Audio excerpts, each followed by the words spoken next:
Exercise 1.6 question number 3. Two sides of a triangle differ by 3.5 centimeter. Find the dimension of the rectangle if its perimeter is 67 centimeter. Exercise 1.6 का question number 3 हल करना है, जिसमें कहा गया है कि एक रेक्टेंगल की दो साइडें लेंथ और विड्थ को अगर आपस में तफरीक कर दिया जाए तो उनके जो माइनस होगा उसको तफरीक करने का जो डिफरेंस होगा 3.5 सेंटीमीटर आएगा। तो अगर दूसरी कंडीशन इसमें यह दी गई है कि अगर उस रेक्टेंगल का पेरीमीटर 67 सेंटीमीटर हो तो उसकी डायमेंशन फाइंड करनी है। उस रेक्टेंगल की डायमेंशन हमें पता है कि लेंथ और विड्थ को कहते हैं, और जो कंडीशंस दी गई हैं क्वेश्चन में, जो कंडीशंस दी गई हैं उनको भी हम अपने अकॉर्डिंग दोनों कंडीशन को समझ कर ड्रा करके रेक्टेंगल, तो कंडीशन से हम इक्वेशंस को बना लेंगे। तो पहली कंडीशन क्या दी गई है? पहली कंडीशन में ये कहा गया है कि हमने ये दो मेथड से हल करना है क्वेश्चन। पहले तो बाय मैट्रिक्स इन्वर्जन मेथड से हल करेंगे और उसके बाद बाय क्रैमर्स रूल हल करेंगे। तो अब क्योंकि हमने बाय मैट्रिक्स इन्वर्जन मेथड हल करना है, इसलिए हम यहाँ पर लिखेंगे बाय मैट्रिक्स इन्वर्जन मेथड। और अब हम एक रेक्टेंगल ड्रा कर लेंगे। ये मैंने रेक्टेंगल एक ड्रा कर ली है। अब हम फर्ज कर लेंगे कि इसकी जो लेंथ है, let the length of rectangle is equal to x। तो इसकी जो लेंथ है वो x की फर्ज कर। The width of rectangle is equal to y। जिसकी जो विड्थ है वो चौड़ाई जो है वो y के इक्वल में फर्ज कर ली है। तो अब according to question condition 1, according to given condition first, पहली कंडीशन क्या है? पहली कंडीशन ये है कि ये वाली जो लेंथ है अगर इस विड्थ से माइनस कर दिया जाए, इस लेंथ से इस विड्थ को माइनस कर दिया जाए तो उसका जवाब जो होगा वो 3.5 सेंटीमीटर। ये इस कंडीशन में बताया गया है कि two sides of rectangle differ by 3.5। इनका डिफरेंस जो है, यानी कि डिफरेंस का मतलब कि अगर इनको माइनस करेंगे, इस लेंथ को और विड्थ को माइनस करेंगे तो जो जवाब आएगा वो 3.5 सेंटीमीटर आएगा। यही इसका लुब्बे लुबाब है इसका। तो यहाँ पर हम लिख देंगे लेंथ माइनस विड्थ, यानी कि x minus y is equal to 3.5। ये इसको हम इक्वेशन 1 कहते हैं, ये इक्वेशन नंबर 1 है। अब हम अकॉर्डिंग टू गिवन कंडीशन 2, जो सेकंड कंडीशन दी गई है, सेकंड कंडीशन में सिर्फ उसने पेरीमीटर हमें दे दिया है, perimeter of rectangle is equal to 67 centimetre, सिर्फ यही कंडीशन उसकी है। तो कोई बात नहीं, इससे भी हम बना सकते हैं। हमें अच्छी तरह मालूम है ये जो सारी बाउंड्री है, वायर का जो सारा जो मेजरमेंट है, ये इसका पेरीमीटर ही है। इस रेक्टेंगल की जो सारी बाउंड्री है वो उसके पेरीमीटर के बराबर है। और इस हिसाब से हम इसको, अगर हमारे पास फार्मूला भी है रेक्टेंगल के पेरीमीटर को फाइंड करने का, वो फार्मूला है 2 multiplied by length plus breadth. 2 multiplied by length plus breadth is equal to perimeter of, और लेंथ प्लस ब्रेड्थ क्या है? x प्लस वाई है, x plus y, 2 into x plus y is equal to 67। इससे हमने ये वाली equation बना लिया। अब इसको, इस इक्वेशन को थोड़ा सा सिंप्लीफाई करेंगे। क्या सिंप्लीफिकेशन करेंगे हम?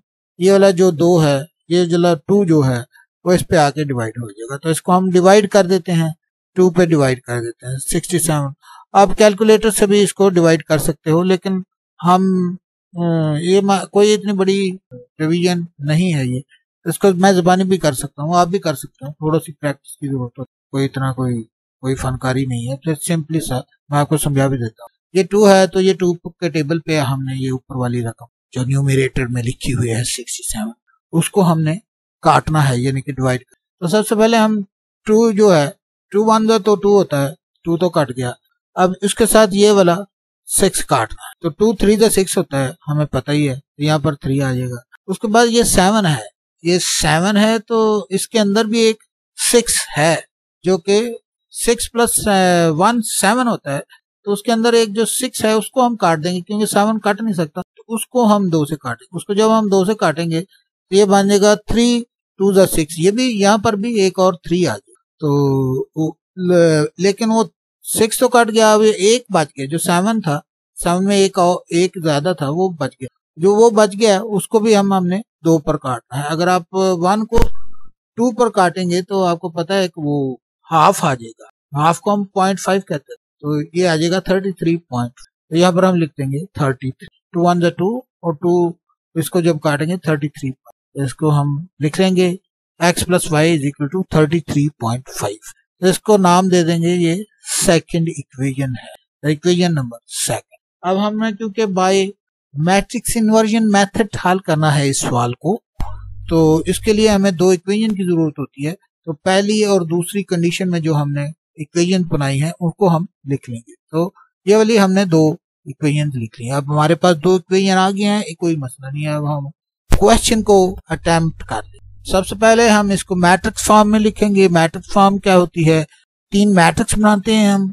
3 मैट्रिक्स किस तरह बनाते हैं? पहला एक कोफिशिएंट का मैट्रिक्स होता है, ये वाले जो एक्स और वाई के साथ नंबर लिखे हुए हैं, ये कोफिशिएंट है। जिसके साथ कुछ भी नहीं लिखे हुए उसका मतलब होता है कि उसके साथ 1 कोफिशिएंट है। तो यहाँ पर ये 1 है और यहाँ पर ये -1 है, ये भी 1 है और यहाँ पर 1 है। तो कोफिशिएंट का एक मैट्रिक्स बना दिया जो कि ज़रब खा रहा होगा, जो कि मल्टीप्लाई हो रहा होगा वेरिएबल के मैट्रिक्स से।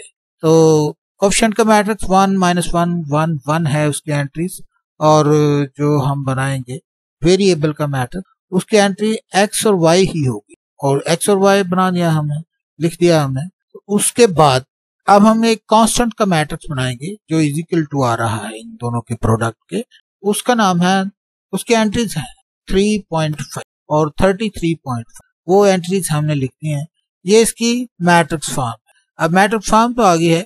अब हम इसके नाम रख लेंगे। इसका नाम ए रख लेंगे, इसका नाम एक्स रख लेंगे और इसका नाम बी रख लेंगे। तो इसको हम अब इसके नामों से लिख रहे हैं। ए इज इक्वल टू, ये वाला जो कोफिशिएंट का मैट्रिक्स है वो ए है, तो ए इज इक्वल टू 1 -1 1 1 इसकी एंट्रीज हैं, तो इसको हम लिख लेते हैं।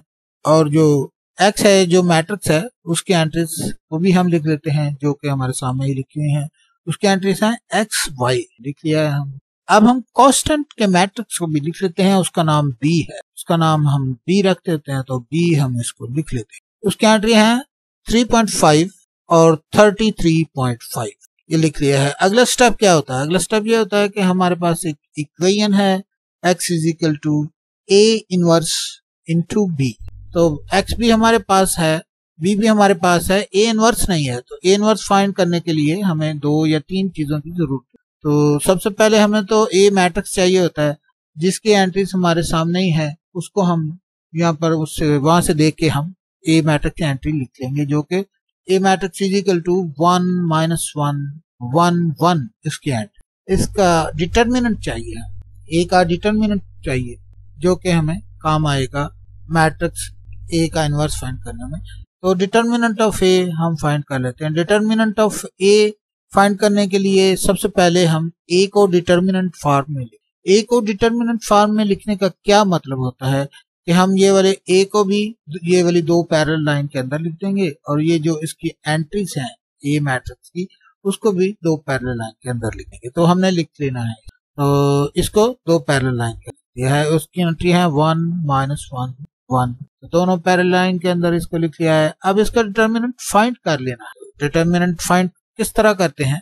डिटर्मिनेंट फाइंड इस तरह करते हैं कि ये वाला सबसे पहले ये प्रिंसिपल डायगोनल को हल करते हैं, ये वाली एंट्री इससे मल्टीप्लाई हो जाती है और माइनस के निशान के बाद ये वाली एंट्री इससे मल्टीप्लाई हो जाती है। ये जब इससे मल्टीप्लाई हुई तो 1 1 जब 1 होता है तो यहाँ पर 1 आ गया, ये माइनस का निशान, और ये वाली एंट्री इससे मल्टीप्लाई हुई तो 1 1 जब 1 होता है, क्योंकि ये माइनस का निशान है तो ये माइनस का 1 आ जाएगा।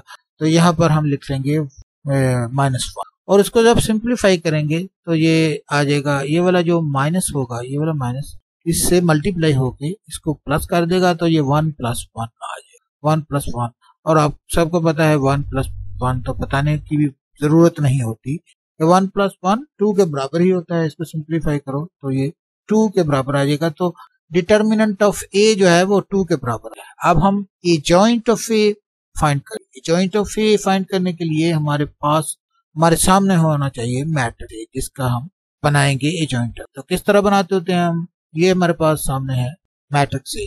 तो इसका हम ये वाली जो एंट्रीज होती हैं प्रिंसिपल डायग्राम, इसके हम जगह को तब्दील कर देते हैं। तो क्योंकि ये 1 है, यहाँ पर भी 1 है, तो इसकी जगह भी तब्दील करेंगे तो ये वही जगह रहेगी, क्योंकि ये 1 1 है तो इस पर कोई फर्क नहीं पड़ेगा। तो यहाँ पर हमने इसकी जगह भी तब्दील की तो ये ही रही। और ये जो नॉन प्रिंसिपल डायगोनल में एंट्रीज होती हैं, इनके हम साइन को चेंज कर देते हैं।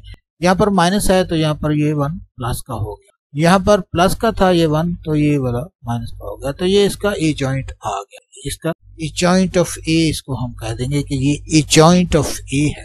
ए जॉइंट ऑफ ए भी हमारे पास आ गया है और डिटर्मिनेंट ऑफ ए भी हमारे पास आ गया है। अब हम आसानी से एक फार्मूला लगा सकते हैं जो कि हमें पता है A inverse is equal to होता है 1 upon determinant of A multiplied by adjoint A. Determinant of A ये है और जॉइंट ऑफ ए ये। इसको हम फार्मूला लगा के तो इसकी जो वैल्यूज हैं उसको हम करते हैं। हम इसको A is equal to A inverse is equal to 1 upon 2 जो कि डिटर्मिनेंट है, इसकी जगह पर ये वाला 2, तो उसके बाद ए जॉइंट की जगह पे ये वाला मैट्रिक्स सारा जिसकी की एंट्री 1 1 -1 और 1 है। अब इसको हमने लिख लिया है, ये ए इनवर्स आ गया। इसको मजीद सिंप्लीफाई नहीं हम करेंगे, यहाँ पर ही इसको मजीद सिंप्लीफाई कर सकते हैं लेकिन हम नहीं करेंगे। हो सकता है कि ये हमारे लिए कोई आसानी पैदा कर दे। 1/2 1 अपॉन 2 इस तरह लिखा रहेगा और ये मैट्रिक्स इस तरह लिखा रहेगा और इसको हम कहेंगे ये सारी वैल्यू जो है ये ए इनवर्स की वैल्यू है। तो उसको हम मजीद सिंप्लीफाई नहीं करते, इसी तरह ही। अब हम एक बार फिर इक्वेशन लिख लेते हैं ताकि कोई हर्ज की बात नहीं होती अगर दोबारा। तो हम लिखते हैं x is equal to A inverse. अब ए इनवर्स की सारी वैल्यू जो हमने निकाली थी 1 upon 2 into adjoint of A, जो ए इनवर्स की वैल्यू आई थी वो हम सारी की सारी इधर लिख ली। तो यहाँ पर हमने लिख ली है 1 अपॉन 2 इंटू मैट्रिक्स जो आया था उसकी एंट्रीज हैं 1 1 -1 1, ये लिख लिया है। अब इसको b के साथ मल्टीप्लाई करा देंगे। आपको याद है b की एंट्रीज, मुझे तो याद है 3.5 और 33.5 ये है। तो यहाँ से देखकर हम इसको उसके साथ ले जाएंगे और यहाँ पर आकर मल्टीप्लाई करा देंगे। अब और कुछ भी नहीं करना, सिर्फ ये दो मैट्रिक्स हैं जो इनको हमने मल्टीप्लाई कर देना और ये वाला साथ लिखा रहेगा। तो 1 अपॉन 2 ऐसे ही लिखा रहेगा और ये वाले दो मैट्रिक्स मल्टीप्लाई करना कोई भी दिक्कत की बात नहीं है। अब तक हमने सैकड़ों सवाल इस तरह के कर लिए हैं जिसमें हमने मल्टीप्लाई, तो यहाँ पर हमारे लिए हम उसके मास्टर भी हो चुके, तो हमारे लिए कोई दिक्कत की बात नहीं है मल्टीप्लाई करना। लेकिन फिर भी एक बार मैं आपको बता भी देता हूँ। फर्स्ट रो को फर्स्ट कॉलम से मल्टीप्लाई, ये वाली एंट्री इससे मल्टीप्लाई होगी और ये वाली होगी और दरमियान में प्लस आएगा। यहाँ पर 1 मल्टीप्लाइड बाय 3.5 तो हमने भी लिख लिया है 1 मल्टीप्लाइड बाय 3.5, प्लस के निशान के बाद 1 मल्टीप्लाइड बाय 33.5 तो हमने भी लिख लिया है 1 मल्टीप्लाइड बाय 33। अब सेकंड रो को फर्स्ट कॉलम से मल्टीप्लाई करें, ये वाली एंट्री को इससे मल्टीप्लाई करेंगे प्लस के निशान के बाद, ये वाली एंट्री को इससे मल्टीप्लाई, तो इसको हमने जब इससे मल्टीप्लाई किया -1 मल्टीप्लाइड बाय 3.5 ये आ गया, हमने लिख भी लिया -1 मल्टीप्लाइड बाय 3.5 यहाँ पर हमने लिख लिया है। और प्लस के निशान के बाद 1 मल्टीप्लाइड बाय 33.5 तो यहाँ पर हमने लिख लिया है 1 मल्टीप्लाइड बाय 33.5 यहाँ पर लिख लिया है। ये यही था। अब इसको मजीद सिंप्लीफाई करना है, मल्टीप्लिकेशन हो चुकी है, स्टेप मैंने बता दिए हैं किस तरह किया है। अब इसको मजीद सिंप्लीफाई करना है, सिंप्लीफाई करेंगे तो इजिकल टू का निशान ऐसे ही रहेगा, 1/2 भी ऐसे ही साथ आता जाएगा और इसको 1 जब 3.5 से मल्टीप्लाई होगा तो 3.5 आ जाएगा, हम भी लिख लेंगे 3.1 जब 33.5 से मल्टीप्लाई होगा तो 33.5 आ जाएगा, तो हम भी लिख लेंगे 33। और यहाँ पर नीचे -1 जब 3.5 से मल्टीप्लाई होगा तो माइनस का 3.5 आ जाएगा, हम भी लिख लेंगे माइनस का 5। 1 जब 33.5 से मल्टीप्लाई होगा तो 33.5 आ जाएगा, जो हम भी लिख लेंगे 35 तो लिख लिया है हमने। अब एक आध स्टेप और सिंप्लीफिकेशन का बाकी है तो हम इसको सिंप्लीफाई कर देते हैं। 1/2 तो ऐसे ही आ जाएगा और इसको जो अंदर मैट्रिक्स के अंदर जो एंट्रीज हैं उसको हम मजीद सिंप्लीफाई करें। इसको मजीद सिंप्लीफाई कैसे करेंगे? 3.5 जब प्लस होगा 33.5 से तो वो 37 आ जाएगा। वो किस तरह 37 आएगा? ये देखो, ये 0.5 और 0.5 मिलके 1 हो जाएंगे, यानी कि ऐड होके 1 हो जाएंगे। 1 को ये 1 हो गया और 3 और 33 आपस में मिलकर 36 हो जाएंगे। और 36 ये और एक ये वाला जो 0.5 और 0.5 को ऐड करने से हासिल हुआ था, वो 1 और 36 को ऐड करेंगे तो 37 पूरा आ जाएगा। तो यहाँ पर हम लिखते, आप इसको कैलकुलेटर से कर लेना, कैलकुलेटर अलाउड होता है 9 की बात। इसको हम कैसे करेंगे हल? ये वाला -3.5 है तो यहाँ पर ये वाला 0.5 इस वाले 0.5 से जब माइनस होगा यहाँ पर 0 रह जाएगा। और उसके बाद ये 33 में से जब ये वाला 3 माइनस होगा तो 30 रह जाएगा। यहाँ पर हम लिख लेंगे 30.0, इसको हम 30 ही लिखेंगे। तो ये हमने लिख लिया। अब इसको कैलकुलेट करना तो 30 ही जवाब आएगा। उसके बाद इसको फर्दर हम यहाँ पर इक्वल टू के निशान के पहले x है, कैपिटल X, तो उसकी वैल्यू हम यहाँ पर लिख लेंगे। मुझे याद है उसकी वैल्यू, आपको भी याद होनी चाहिए, नहीं तो XY थी उसकी वैल्यू, नहीं तो मैं आपको दिखा भी दूंगा कि वो वैल्यू कहाँ से मैंने ली। कैपिटल X की जो वैल्यू थी ये कैपिटल X की वैल्यू है, तो ये वाला X, अब कैपिटल X की जगह पर X और Y हम। तो उसके बाद हम इसकी स्केलर मल्टीप्लिकेशन भी करा देंगे। स्केलर मल्टीप्लिकेशन कराने का क्या मकसद होगा? ये XY लिख लिया था, अब इसका मतलब ये होगा कि ये वाला जो 1/2 लिखा हुआ है बाहर, इस सारी एंट्री के साथ इस मैट्रिक्स के अंदर जो भी एंट्रीज हैं इन सब के साथ जाके ये मल्टीप्लाई हो जाएगा। तो ये 37 के साथ जाके जब 1/2 मल्टीप्लाई हुआ तो 37.2 आ गया। अब ये 1/2 जब 30 के साथ जाके मल्टीप्लाई हुआ तो 30/2 आ गया। अब हम इसको मजीद सिंप्लीफाई कर लेंगे। ये वाला जो दो मैट्रिक्स हैं, ये वाला मैट्रिक्स और ये वाला मैट्रिक्स, ये इक्वल है। इक्वल होने के लिए एक तो उसके जो ऑर्डर है वो बराबर होने चाहिए और दूसरा कोरस्पॉन्डिंग एंट्रीज भी बराबर है। तो ये वाला x जो है वे इसके बराबर है और y जो है वो इसके बराबर है। इसको मजीद हम सिंप्लीफाई करके लिखेंगे, यही हम काट लेते हैं। आप इसको कैलकुलेटर से कर लेना, कैलकुलेटर अलाउड होता है, लेकिन हम मेरे लिए ये कोई दिक्कत की बात नहीं है। इसको मैं आप भी प्रैक्टिस करो तो कोई ऐसी दिक्कत की बात नहीं है, इसको हम ज़बानी भी कर सकते। कैसे ज़बानी करेंगे? इसको 2 को इस 3 से काटना है। 3 से तो 2 काट नहीं सकता, 3 वैसे भी प्राइम नंबर होता है, किसी से काटता नहीं है। लेकिन जो इसके 3 में एक 2 भी है, ठीक है ना, 2 को हम काट लेंगे और एक जो है वो बच जाएगा। तो यहाँ पर हम लिख लेंगे 2 1 जा 2 और 2 1 जा 2, यहाँ पर 1 आ जाएगा। यहाँ पर जो इसके अंदर 2 था उसको हमने काट दिया, 2 1 जा 2, एक आ गया, बाकी 2 तो कट गया और एक बाकी बच गया, वो इसके साथ लग गया जिसने इसको 17 बना दिया। अब 17 भी 2 से तो कटता नहीं है, वो भी प्राइम नंबर है।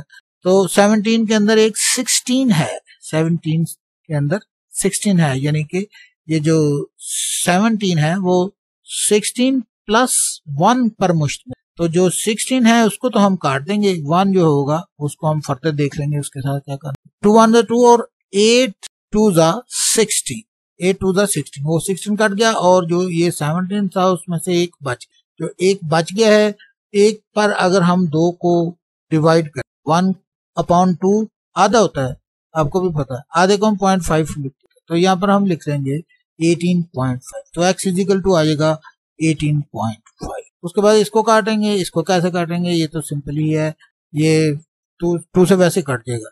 तो 2 1 जा 2 और 15 2 जा 30, ये 15 आ जाएगा। तो y इजिकल टू 15 आ जाएगा। तो अब हमने x को जो रखा हुआ था वो लेंथ ऑफ रेक्टेंगल हमने x के इक्वल रखा हुआ था, तो वो 18.5 आ गया है। वो ये इसकी एक डिमेंशन आ गया है। तो दूसरी डिमेंशन विड्थ तो हमने y के इक्वल रखा हुआ था, तो y जो विड्थ ऑफ रेक्टेंगल है वो 15 सेंटीमीटर आ गया। तो यहाँ पर हमने 15 सेंटीमीटर लिख देना है, और ये क्योंकि y के बराबर हमने रखी है तो इसको हम ये 2 डिमेंशनें हमने निकाली है, तो यहाँ पर y लिखेंगे। अब हम इसको क्वेश्चन 3 को बाय क्रैमर्स रूल हल करेंगे। तो बाय क्रैमर्स रूल हल करने के लिए भी हम इसी तरह एक रेक्टेंगल ड्रा कर लेंगे और दो इक्वेशन बना लेंगे। तो let's suppose length of rectangle is equal to x, यहाँ पर हमने लेंथ को x के इक्वल फर्ज कर लिया है। Let width of rectangle is equal to y, तो जो विड्थ है उसको हमने y के इक्वल फर्ज कर लिया है। तो इसमें भी दो कंडीशन दी गई हैं according to given condition. First condition क्या है? फर्स्ट कंडीशन ये थी कि जो टू साइड्स हैं उनका डिफर किया जाए, उनका differ, two sides are differ by 3.5 centimetre. तो दो साइडों को अगर माइनस किया जाए, यानी कि ये वाली लेंथ, इसमें से विड्थ को माइनस किया जाए तो 3.5 आ जाएगा। तो यही हमने लिख दिया है यहाँ मैथमेटिकल फॉर्म में, जो कि इक्वेशन बन गई है। तो इसका नाम हम इक्वेशन 1 रखते हैं। अब हम इक्वेशन 2 बनाएंगे, equation according to given condition second. तो सेकंड कंडीशन में हमें उसने दिया हुआ है, उसने कह दिया कि जो पेरीमीटर है वो रेक्टेंगल का पेरीमीटर उसने हमें दे दिया है, वो 67 सेंटीमीटर। लेकिन इस बात का हमें पहले ही पता है कि जो रेक्टेंगल का पेरीमीटर होता है 2 multiplied by length plus width. तो यहाँ पर हम यहाँ लिख लेंगे 2 into length plus width is equal to perimeter, और पेरीमीटर की जगह पर 67 लिख देंगे और इन दोनों की जगह पर इनकी वैल्यूज लिख देंगे। 2 इंटू एक्स प्लस वाई 67 लिख देंगे। अब फर्दर इसको ये वाला ये इधर मल्टीप्लाई हो रहा है सर, ये इधर आके डिवाइड, तो इसको हम डिवाइड कर देंगे। आप इसको कैलकुलेटर से डिवाइड कर सकते हो, 9th क्लास में कैलकुलेटर अलाउड होगा, लेकिन मैं इसको काटूंगा। किस तरह काटूंगा? 2 1 2 और 2 3 6, यहाँ पर 3 आ जाएगा तो ये कट जाएगा। उसके बाद आगे ये वाला 6 को भी मैंने काट रहा है, ये 7 को भी मैंने काट रहा है। 7 तो प्राइम नंबर है, वो कट नहीं सकता, लेकिन इसके अंदर एक 6 भी है। ये जो 7 है वो 6 प्लस 1 के इक्वल होता है, तो जो 6 है इसके अंदर उसको मैं काटता हूँ। तो 2 1 2 और 2 3 6, 2 3 6 को मैं काट दूंगा, वो आ जाएगा 3। यहाँ पर ये भी 3 आ गया, ये भी 3 है, ये 33 आ गया। और लेकिन ये जो 7 के अंदर एक था, 1 था, वो बच गया। उसको मैं 2 पे डिवाइड करूंगा तो 1/1/2 हो जाएगा। 1/2 को आधा कहते हैं, आधा को 0.5 कहते हैं, तो यहाँ पर 33.5 आ जाएगा। तो यहाँ पर हम लिख देंगे 33 पॉइंट। तो उसके बाद ये इक्वेशन हमारे पास निकल आई है, इसको हम लिख देंगे x plus y is equal to 33.5 और इसका नाम रख देंगे सेकेंड इक्वेशन। अब इसको हम दोनों इक्वेशनों को लिख लेंगे, क्योंकि हमें चाहिए होती है दोनों इक्वेशनें जब हम क्रैमर रूल की मदद से हल कर रहे होते हैं। तो हमारे पास ये दो इक्वेशन आ गई हैं, x minus y is equal to 3.5 और x plus y is equal to 33.5। इसको हमने लिख लिया। अब इसको हम मैट्रिक्स फॉर्म में दो मैट्रिक्स बना लेंगे। पहले मैट्रिक्स का नाम ए रख देंगे, जो कि कोएफिशिएंट का मैट्रिक्स होगा। कोएफिशिएंट क्या होते हैं? ये वाले जो y के साथ नंबर होते हैं वो कोएफिशिएंट होते हैं, जिसके साथ कोई नंबर नहीं होता, इस वेरिएबल के साथ कोई नंबर नहीं होता, उसके साथ 1 होता है। तो यहाँ पर 1 है, यहाँ पर -1 है, यहाँ पर 1 है, यहाँ पर 1 है, तो इसके कोएफिशिएंट का मैट्रिक्स ये है। एक कोएफिशिएंट का मैट्रिक्स जिसकी एंट्रीज 1 -1 1 1 है, इसको हमने लिख लिया है। और उसके बाद एक मैट्रिक्स बी बना लेंगे हम, जो कि इंडिपेंडेंट टर्म का मैट्रिक्स होगा, जिसकी एंट्री कांस्टेंट टर्म का मैट्रिक्स होगा, जिसकी एंट्रीज 3.5 और 33.5 हैं। ये दो मैट्रिक्स बन गए हैं। अब हम ए का डिटर्मिनेंट हम फाइंड करें। डिटर्मिनेंट फाइंड करने के लिए पहले डिटर्मिनेंट फॉर्म में लिखा जाता है किसी भी मैट्रिक्स को, जिस मैट्रिक्स का डिटर्मिनेंट फाइंड करना होता है। तो यहाँ पर हमने ए का डिटर्मिनेंट फाइंड करना है, तो ए को डिटर्मिनेंट फॉर्म में लिख लिया है। तो पैरेलल लाइन के अंदर लिखने को डिटर्मिनेंट फॉर्म कहते हैं। डिटर्मिनेंट फॉर्म में लिख लिया है। अब हमें इसका डिटर्मिनेंट फाइंड करें। डिटर्मिनेंट फाइंड करने के लिए क्या करते होते हैं हम? सबसे पहले ये वाले प्रिंसिपल डायगोनल को हल कर। 1 1 जा 1 होता है, ये वाला हमने हल करना है। 1 1 जा 1 होता है, तो यहाँ पर हमने उसके बाद माइनस के निशान के बाद ये वाला एंट्री इससे मल्टीप्लाई होगी। 1 multiplied by -1 is equal to -1। यहाँ पर -1 हमने, अब ये वाला माइनस और ये वाला माइनस आपस में मल्टीप्लाई होंगे और एक दूसरे को प्लस कर दिया, तो यहाँ पर वहाँ आ जाएगा 1 + 1, जो कि हम लिख लेंगे 1 + 1। और आपको पता ही है 1 + 1 2 के बराबर होता है, तो जो डिटर्मिनेंट ऑफ ए है वो 2 आ गया। तो यहाँ पर अब हम एक और मैट्रिक्स बनाए होंगे, एक और मैट्रिक्स बनाएंगे जिसका नाम हम AX रखेंगे। अब हम AX मैट्रिक्स बनाने के लिए हमारे पास ए मैट्रिक्स सामने होना चाहिए, जो सामने ही है। तो सबसे पहले हम क्या करेंगे, ये वाले जो x के कोफिशिएंट हैं, ये वाले जो एंट्रियां हैं, ये x के कोफिशिएंट की एंट्री हैं, ये y के सबसे पहले ए वाली एक्स कोएफिशिएंट की एंट्री को एलिमिनेट कर देंगे और इसकी जगह पर बी मैट्रिक्स की एंट्रीज को हम 3.5 और 33.5 ये बी मैट्रिक्स की एंट्री ये लिख दी, इसको एलिमिनेट कर दिया और ये वाली एंट्री वाई के कोएफिशिएंट है, इनको ऐसे ही लिख दिया। तो ये वाला हमारे पास ए एक्स मैट्रिक्स आ गया। अब इसी तरह ही हम ए वाई मैट्रिक्स बनाने के लिए भी हमारे सामने मैट्रिक्स ये होना चाहिए। यहाँ पर हम लिखेंगे A Y is equal to A Y matrix कैसे बनाएंगे, ए वाई मैट्रिक्स भी इसी तरह हम बनाएंगे जो वाई के कोएफिशिएंट ये वाई के कोएफिशिएंट की एंट्रीज इस वाली एंट्री को ये वाली दो एंट्रियां जो हैं इनकी जगह पर हम इनको एलिमिनेट कर देंगे और इनकी जगह पर ये मैट्रिक्स की एंट्रीज को लिख देंगे। तो हमने इस तरह लिख देना 1 तो एक्स के कोएफिशिएंट है, इसको ऐसे ही लिखा रहने देंगे और इसकी जगह पर 3.5 और 35 लिख देंगे और ये दो एंट्री को एलिमिनेट लिख दिया है हमने। अब हम ए एक्स को हल करके एक्स फाइंड करेंगे। ए एक्स को हल करने के लिए ए एक्स का डिटर्मिनेंट फाइंड करेंगे। ए एक्स का डिटर्मिनेंट फाइंड करने के लिए हम ए एक्स को डिटर्मिनेंट फॉर्म में लिखेंगे। क्या होती है डिटर्मिनेंट फॉर्म, ये वाली पैरेलल लाइन के अंदर लिख लिया जाता है, ये मैट्रिक्स को भी और उसकी सारी एंट्री यहाँ पर लिख लिया है मैंने, इसको भी और इसकी सारी।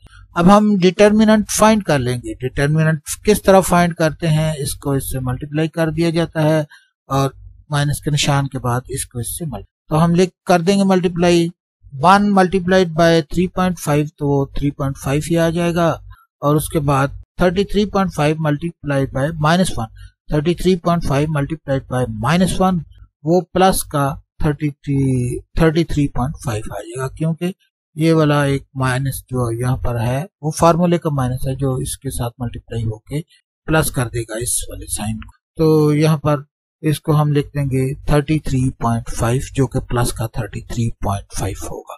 इसको फर्दर सिंप्लीफाई किया आप कैलकुलेटर से भी कर सकते हो, मैं तो इजीली कर लेता हूँ, यहाँ पर कोई दिक्कत की बात नहीं है। 0.5 जब इस 0.5 में ऐड हुआ तो 1 आ गया और 3 जब इस 33 में ऐड हुआ तो 36 आ गया।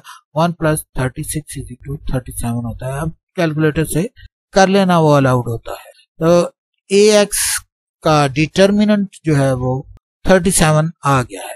अब हमने X फाइंड करना है। X किस तरह फाइंड करते हैं हमें अच्छी तरह याद है उसका formula, determinant of AX divided by determinant of A। Determinant of AX 37 आया था और डिटर्मिनेंट ऑफ A हमें याद है 2 है वो, तो हम लिख लेंगे 37 अपॉन, उसको काटेंगे, ये वाला आप कैलकुलेटर से काट लेना, मैंने मुझे आता है काटना, आपको आ जाएगा, कोई दिक्कत की बात नहीं है। 2 1 1 यहाँ पर 1 आ जाएगा और एक बचेगा वो इसको 17 बना देगा। 17 के अंदर जो 16 है उसको हम काटेंगे, 2 8 16 होता है तो ये 1 बच जाएगा। 1 को 2 पर डिवाइड करेंगे तो हाफ हो जाएगा, हाफ को हम 0.5 लिख देते हैं तो यहाँ पर आ जाएगा 18। तो ये आज एक्स की वैल्यू होगी है जिसको कि हमने लेंथ ऑफ रेक्टेंगल रखा हुआ है, तो एक डिमेंशन इसकी निकल आई है लेंथ, तो हमने इसको लेंथ लिख लेना है, लेंथ ऑफ 18.5 सेंटीमीटर। यहाँ पर हमने क्योंकि ये 2 डायमेंशन शेप है तो यहाँ पर हम लेंथ और विड्थ की ही बात करेंगे। अगर कोई 3 डायमेंशन शेप हो तो उसकी डायमेंशन को फाइंड करने का मतलब होता है कि उसकी हाइट भी फाइंड कर। अब हमने AY मैट्रिक्स फाइंड कर, AY को हल कर लेना है। AY को हल करने के लिए डिटर्मिनेंट AY निकाल लेना है। डिटर्मिनेंट फॉर्म में लिखेंगे इसको। डिटर्मिनेंट फॉर्म क्या होती है तो पैरेलल लाइन के अंदर लिखना होता है, तो लिख लिया है हमने। अब इसको हम हल कर लेंगे। सबसे पहले इस प्रिंसिपल डायगोनल को हल करते होते हैं, ये वाली एंट्री से मल्टीप्लाई होगी, माइनस के निशान के बाद इससे मल्टीप्लाई हो जाएगी। 33.5 जब 1 से मल्टीप्लाई होगा तो 33.5 ही आ जाएगा, तो यहाँ पर हम लिख लेंगे 33 और माइनस के निशान के बाद 1 जब 3.5 से मल्टीप्लाई होगा तो आ जाएगा, तो जो हमने लिख लिया है। उसके बाद इसको सिंप्लीफाई करेंगे, ये वाला 0.5 इस वाले 0.5 से जब ये वाला 0.5 इस वाले 0.5 से जब माइनस होगा तो 0 आ जाएगा। ये वाला 3 जब इस वाले 33 से माइनस होगा तो 30 आ जाएगा, 30.0 आ जाएगा, जिसको हम 30 लिख लेंगे तो डिटर्मिनेंट जो होगा 30 आ। अब हम y फाइंड करेंगे। y फाइंड करने का फार्मूला आता है हमें, वाई को फाइंड करने का फार्मूला होता है determinant of A Y divided by determinant of A. तो यहाँ पर हम determinant of A Y divided by determinant of A. Determinant of A Y हमारे सामने ही है जो 30 है, तो उसको हम लिख लेंगे, और डिटर्मिनेंट ऑफ ए 2 है जिसको हम 2 हम लिख लेंगे। तो इसको हम सिंप्लीफाई करेंगे तो 2 1 2 और 2 15 30 होता है। तो ये y आ गया है। y जो डिमेंशन है उसको हमने विड्थ कहा हुआ है, तो यहाँ पर हम लिख देंगे width of rectangle is equal to 15, और दोनों डायमेंशंस इसकी निकल आई हैं। जो लेंथ थी वो 18.5 सेंटीमीटर निकल आई है, जो विड्थ 15 सेंटीमीटर निकल आई है। तो यही हमने फाइंड करना था, जो हमने फाइंड कर लिया है। अब हमने क्वेश्चन 3 को दोनों मेथड से हल कर दिया है, मैट्रिक्स इन्वर्जन मेथड से भी और ग्रामर रूल से।